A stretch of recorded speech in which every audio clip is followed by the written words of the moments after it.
Ito yung isa sa pinakadahilan kung bakit ayaw i-rush ni Kuya JL yung pag-girlfriend. Kasi sabi niya, uso na daw ngayon yung situationship. Ang tagal niyang in-explain yung situationship.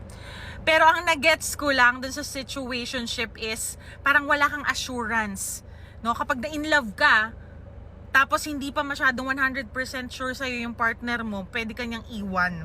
Nang ganun-ganun lang. Sorry kung mali yung intindi ko. Parang ganun. Yung parang wala kang assurance. Ngayon, may nag-comment guys. Sabi niya, Ma'am, si Odile, bawal mo ako i-heartbroken with your happy family, ah. Hindi pa ako nakaka-move on sa expectation ko ng happy family sa The Blackman family. Nakakalungkot talaga, especially dun sa mga kids.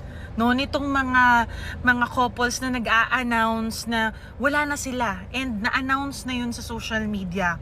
And worse, there are couples na pati yung reason ng paghihiwalay nila na-announce nila.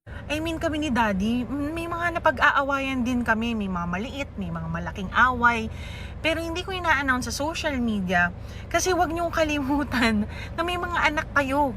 Yung mga anak nyo, papasok yan sa school, may environment sila doon. Meron silang mga group of friends. Ayoko na, alam mo yun, kalahati ng mundo nila, alam yung problema sa loob ng pamilya nila. Baka kasi i-take against them yung mga na-announce na problem sa social media, gawing pangkutya sa kanila, pantrip sa kanila.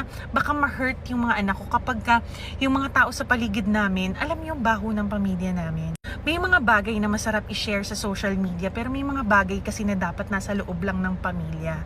Kasi hodang content creator yung trabaho mo, kailangan medyo fini-filter natin yung sinishare natin at yung dapat na sa atin na lang. Minsan iniisip ko, sana nga prank lang para okay pa rin yung mga bata.